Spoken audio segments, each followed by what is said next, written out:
My dear students, पिछले video में मैंने आपको ये समझा दिया था कि पॉलिटिक्स के पहलू कौन कौन से हैं। 4 पहलू बताए थे। इस वीडियो में हम बात कर रहे हैं कि व्हाट इज़ पॉलिटिकल साइंस, यानी ये वीडियो जो है आपको ये बता रहा है कि पॉलिटिकल साइंस का मीनिंग क्या है। तो जैसे पिछले वीडियो में मैंने आपको बताया था कि पॉलिटिकल साइंस के बारे में कहा गया था कि political science is the study of politics in all it's dimensions. So at least 4 can be distinguished, यानी राजनीति विज्ञान का अर्थ ये है कि राजनीति के सभी पहलुओं का अध्ययन करना, सभी आयामों का अध्ययन करना। राजनीति के सभी आयामों का अध्ययन किया जाता है राजनीति विज्ञान में। उसमें से 4 प्रमुख हैं। तो पहला जो हम पढ़ते हैं कि राजनीति विज्ञान का अर्थ क्या है। तो राजनीति विज्ञान के अर्थ में पहला जो आप अध्ययन करते हैं वो ये है कि राजनीति विज्ञान एक दर्शन है और एक सिद्धांत है, फिलॉसफी है, वो थ्योरी है। तो जब भी आप राजनीति विज्ञान का अध्ययन करेंगे तो वहाँ पर आपको राजनीतिक दर्शन पढ़ना पड़ेगा और उन राजनीतिक सिद्धांतों को पढ़ना पड़ेगा। अब राजनीतिक दर्शन और सिद्धांत का जब हम अध्ययन करने बैठेंगे तो आपको देखना होगा कि राजनीति जो होती है वो आज ही नहीं शुरू हुई है। ये तो तब से शुरू हो गई है जब से इंसान समाज में आकर रहना शुरू कर दिया है। तो राजनीति बहुत पुरानी चीज़ है। तो कैसे हमारे पूर्वज जो थे वो अपनी राजनीतिक समस्याओं का समाधान करते थे, उन्होंने क्या नियम बनाए, ये एक्सपीरियंस है, ये अनुभव है। मानव समाज का हजारों सालों का एक अनुभव है और उन अनुभव से मानव समाज ने बहुत कुछ सीखा है। उन्होंने युद्ध भी लड़े हैं, वार भी किया है, उन्होंने नई पुरानी परंपराएं भी बनाई हैं, बहुत सारे नियम बनाए हैं, नियमों को तोड़ा है, नए नियम भी बनाए हैं। कुछ परंपरागत चीज़ें थीं, कुछ आधुनिक चीज़ें थीं। तो बहुत कुछ चीज़ें हमारे इतिहास में मौजूद हैं। हमको उनको समझना पड़ता है कि आखिर उन्होंने इनको कैसे समझने का प्रयास किया है, उन्होंने किस प्रकार की चीज़ें मौजूद कराई हैं। उन सभी चीज़ों से, उन गतिविधियों से जो भी हम फैक्ट्स मिलते हैं हमको इतिहास में, उन चीज़ों से हमें एक दर्शन प्राप्त होता है कि कैसे बड़े बड़े एम्पायर थे, बड़ा बड़ा साम्राज्य था, वो कैसे चलाया जाता था। एक छोटी छोटी रियासतें कैसे चलाई जाती थी, कैसे बड़े साम्राज्य टूट जाते थे। इतिहास में हम पढ़ते हैं कैसे आप देखेंगे कि छोटे छोटे राज्य मिलकर बड़ा साम्राज्य बना लेते थे। कौन सी ऐसी चीज़ें थी, नेतृत्व कैसा हुआ करता था। तो ये सब कुछ दुनिया के हर कोने में चल रहा है। तो हमको पढ़ना पड़ता है कि उनसे हमको कुछ सीखने को मिलता है। उसको हम फिलॉसफी और थ्योरी में भी पढ़ते हैं। तो मैंने आपको इसलिए बोला कि राजनीतिक जब दर्शन की बात करते हैं तो हमको ये देखना पड़ता है कि किस तरीके के प्रश्न लोगों के दिमाग में आए, राजनीति को किस तरीके से समझा। तो दर्शन के रूप में राजनीति विज्ञान को कैसे समझा गया, ये राजनीतिक दर्शन में पढ़ते हैं। ये उसका पहला पहलू है कि राजनीति को क्यों पढ़ना है, राजनीति की जरूरत क्या है, जीवन क्या राजनीति के बिना नहीं चल सकता। इन सब प्रश्नों का उत्तर, हम राजा की बात को क्यों माने, हम राज्य की पालना क्यों करें, क्या जरूरत है हमको राज्य की, क्या जरूरत है हमको सरकार की। हम इंसान हैं, हमको स्वतंत्र रहने दिया जाए, हमको नहीं जरूरत है राज्य की, हम क्यों बंधे नियमों से, हम क्यों बंधे कानूनों से। ये सब प्रश्न जो हैं वो राजनीतिक दर्शन में आएंगे। इन प्रश्नों का उत्तर यदि आपको ढूंढना है तो राजनीतिक दर्शन पढ़ना पड़ेगा। इसलिए पहला पहलू जो होता है वो राजनीति विज्ञान को दर्शन के रूप में पढ़ाता है और ये आपको समझना पड़ता है। तो पहले छोटे छोटे समुदाय हुआ करते थे, गांव होते थे, 10 गांवों का एक समुदाय हो जाता था। तो पहले के इंसानों के सामने इतनी बड़ी समस्या नहीं होती थी। अभी आप देखते हैं, अभी आपके सामने विशाल राष्ट्र खड़ा हुआ है। तो जैसे भारत जैसे राष्ट्र में अगर राष्ट्रीय राजनीति होनी है तो वो किस प्रकार की होनी है, क्योंकि बहुत सारी चीज़ें हैं जो उत्तर भारत के लोग सही मानते हैं, दक्षिण भारत में उसको सही नहीं माना जा रहा है। तो हम कैसे समझेंगे, उस राजनीतिक प्रक्रिया में कैसे नियमों को बनाएं।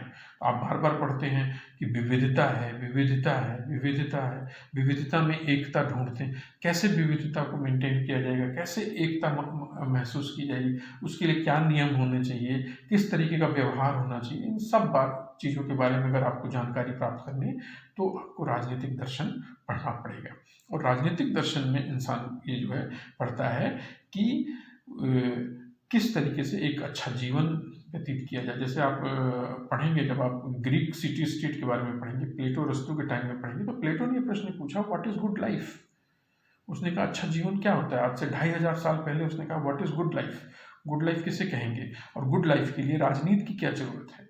तो प्लेटो ने अपना एक उत्तर दिया, दर्शन दिया। आप उससे सहमत हो सकते हैं, असहमत हो सकते हैं, ये आपकी समझ बात है, लेकिन हमें समझना तो पड़ता है, क्योंकि प्लेटो ने अपने लिए एक उसने दर्शन के रूप में एक प्रश्न वहाँ पर प्रस्तुत किया, कहा व्हाट इज गुड लाइफ, और राजनीति का क्या जरूरत है। उसने ये भी बोला नागरिकों का किस प्रकार का एटीट्यूड होना चाहिए, किस तरीके से उनको राज्य के प्रति एटीट्यूड रखना चाहिए, सत्ता के प्रति, और सत्ता क्या करेगी, तो why to be obey the state, हम राज्य की पालना क्यों करें। इन सब चीज़ों के बारे में आप पढ़ेंगे।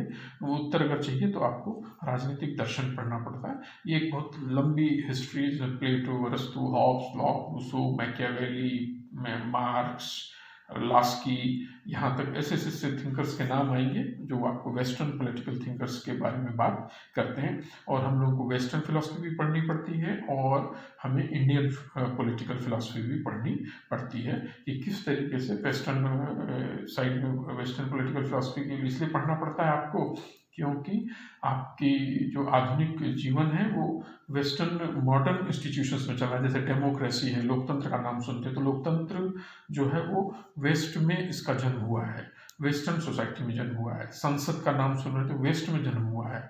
प्राइम मिनिस्टर का नाम सुनते हैं तो ये सब वेस्टर्न इंस्टीट्यूशंस है, वेस्टर्न संस्थाएं हैं जिनको हमने स्वीकार किया है। इसलिए हम लोग को उन फिलॉसफी के बारे में भी पढ़ना पड़ता है कि प्रधानमंत्री क्या होता है, राष्ट्रपति क्या होता है, संसद क्या होता है, संसद की जरूरत क्या होती है।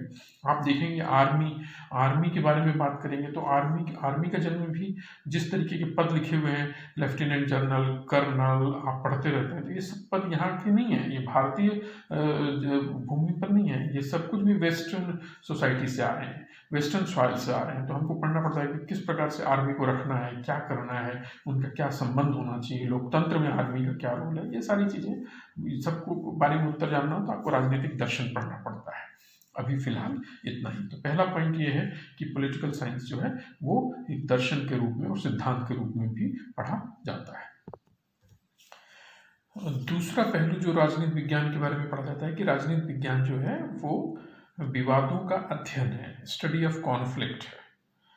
तो अब विवादों का जब अध्ययन किया जाता है तो इसमें आपको यहाँ पर एक अंतर करना पड़ेगा कि विवाद दो प्रकार के होते हैं। एक तो विवाद होता है लोगों का पर्सनल, तो आप भाई बहन भी झगड़ जाते हैं घर के अंदर, वो भी एक समस्या है कि मैं खिलौना लूँगा, मैं खिलौना लूँगा, ये एक अलग प्रकार की समस्या है, तो ये पर्सनल झगड़ा है।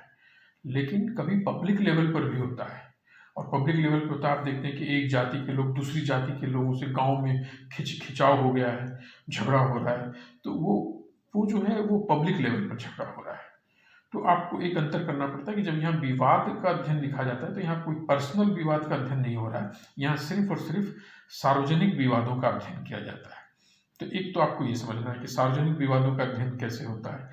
फिर यही मेन हमारा राजनीति विज्ञान के अंदर जो सेकेंड एस्पेक्ट है वो यहाँ पे कि जो इस प्रकार के विवाद होते हैं उनका अध्ययन किया जाता है। जैसे लोग नौकरी पे झगड़ते हैं, लोग सेवा के नियमों पे झगड़ते हैं, लोग बॉर्डर के लिए झगड़ते हैं, ये हमारा ज़मीन है, ये तुम्हारा ज़मीन है, भारत पाकिस्तान, भारत चीन, ये सब झगड़ रहे हैं बॉर्डर पे, Iran Iraq, Syria Turkey, Israel में झगड़ा हो रहा है, तो सब जगह हो रहा है। तो इंसान जो है वो इस प्रकार के विवाद जो हैं वो पब्लिक लेवल के विवाद हैं, तो उनको पढ़ेंगे आप कि कलेक्टिव कॉन्फ्लिक्ट कैसे होते हैं, सामूहिक विवाद क्या होते हैं, उनको कैसे समझा जाए, कैसे उनको जाना जाए, और यह निजी विवादों से बिल्कुल अलग होते हैं। और इसको आप तरह तरह तरीके से पढ़ते हैं कि कैसे वो ग्रुप में झगड़ा होता है और ग्रुप कैसे एसोसिएशन बनता है, तो ये सब चीज़ें इसमें पढ़ी जाती हैं। फिर इसमें विवादों के अंदर एक लेवल और होता है कि हम जब राजनीतिक संस्थाओं का अध्ययन करते हैं, कि राजनीतिक संस्थाओं के अंतर्गत विवादों का अध्ययन किया जाता है, कि उससे आपको ये पता चलता है कि तुलनात्मक संस्थाओं का तुलनात्मक अध्ययन होता है। तो विवाद हर जगह होते हैं, पब्लिक लेवल के विवाद हैं, और हम और आप उनको कैसे उनका अध्ययन कर रहे हैं, कैसे उनको पढ़ते हैं, राजनीति विज्ञान में उनका बहुत गहराई से सिस्टमैटिक अध्ययन किया जाता है, व्यवस्थाबद्ध तरीके से। तो आपके पास एक ढांचा होता है, एक संस्थाओं की परिस्थिति होती है। जैसे आपके पास संस्थाएं हैं, राजनीतिक संस्थाएं हैं, संसद है, न्यायपालिका है, कार्यपालिका है, तो आपके पास मालूम है आपको कि न्यायपालिका का ये रोल है, कार्यपालिका का ये रोल है, संसद ये कर सकती है। उसके अंतर्गत मानव समाज जो है वो अपने विवादों को उठाए हुए हैं कि हमें ये चाहिए, हमें चाहिए। उन विवादों का समाधान उन संस्थाओं के अंतर्गत कैसे चलेगा, तो राजनीतिक संस्थान जो होते हैं, संस्थाएं जो होती हैं, वो एक पब्लिक बॉडी है, वो एक सार्वजनिक संस्था होती है और उसके अंदर औपचारिक रूप से संरचनाएं स्थापित होती हैं और उनके कार्य भी निश्चित किए जाते हैं और वो उन अपनी संरचनाओं और पदों के अनुसार वो उन गतिविधियों को नियंत्रित करते हैं और जो कि संपूर्ण जनसंख्या पर लागू होते हैं। तो इसलिए आप पढ़ते हैं विवादों के अध्ययन में कि सरकारें क्या करेंगी, संसद क्या करेगी, कानून क्या करेगा, ये सब राजनीतिक संस्थाएं हैं और इनका आपस में उनके अंदर एक अंतर संबंध होता है। तो उन अंतर संबंधों को संविधान के अंदर निश्चित किया जाता है। तो जब हम पढ़ते हैं तो इनके बारे में भी अध्ययन करना पड़ता है कि वहाँ की संस्थाएं क्या हैं, संस्थानों का आपस में संबंध क्या है और उन संबंधों में किसकी क्या भूमिका है। और तीसरे प्रकार की जो चीज़ आपको जाननी पड़ती है वो विवादों के अंदर वो ये जाननी पड़ती है कि विवाद किस स्तर के हैं। विवाद कई बार स्थानीय स्तर के होते हैं या राष्ट्रीय स्तर के होते हैं या राष्ट्रीय राज्य स्तर के होते हैं। तो जैसे राष्ट्रीय राज्य स्तर, स्थानीय स्तर का ये है कि पहले मैं बताता हूँ आपको स्थानीय स्तर का। स्थानीय स्तर से आपके गांव में कोई झगड़ा हो जाता है तो आपके गांव में अगर लोग नाली को लेकर या जमीन को लेकर या किसी बात को लेकर दो ग्रुप बन गए हैं, अगर झगड़ा हो तो वो गांव का स्थानीय स्तर का समस्या है। राष्ट्रीय स्तर की समस्या आ जाती है कि हम ये देखें कि इंडिया के लेवल पर बहुत सारी प्रॉब्लम, ऐसी नौकरी चाहिए या इस तरीके का हमको डेवलपमेंट चाहिए, विकास चाहिए, तो उस पर लोग एक दूसरे से जो है वो विवाद कर रहे होते हैं। और तीसरे प्रकार की चीज़ होती है जो राष्ट्रीय राज्य स्तर पे, जो कि आप उसके बियॉन्ड ले जाती है, राज्य के भी आगे ले जाती है। जैसे भारत और पाकिस्तान अगर भिड़ रहे हैं कि ये ज़मीन हमारी है, ये बॉर्डर हमारा है, और जैसे आम हिंदुस्तानी कहेगा कि मैं अपने देश के लिए जान दे सकता हूँ, उसी तरीके से पाकिस्तान के अंदर भी रहने वाला आम पाकिस्तानी वो कहेगा कि मैं अपने देश के लिए जान दे सकता हूँ। तो दोनों ही राष्ट्रीय राज्य जो हैं वो एक दूसरे के सामने आ गए हैं, दोनों की सेनाएं सामने आ गई हैं। अब इसका मतलब अगर युद्ध होगा तो दोनों ही एक दूसरे को नुकसान करेंगे। तो ये सारी चीज़ें जो होती हैं वो राष्ट्रीय राज्य स्तर के विवाद माने जाते हैं। तो इन सब का अध्ययन पॉलिटिकल साइंस के अंदर किया जाता है, तीनों लेवल का अध्ययन किया जाता है। तीसरे प्रकार का जो अध्ययन करते हैं वो है राजनीतिक विज्ञान को एक अंतर्राष्ट्रीय संबंधों के बारे में अध्ययन करते हैं कि एक राजनीतिक विज्ञान का एक तीसरा पहलू जो बहुत इंपॉर्टेंट माना जाता है कि कैसे दो राज्य एक दूसरे के बीच में अपने संबंधों को चलाते हैं।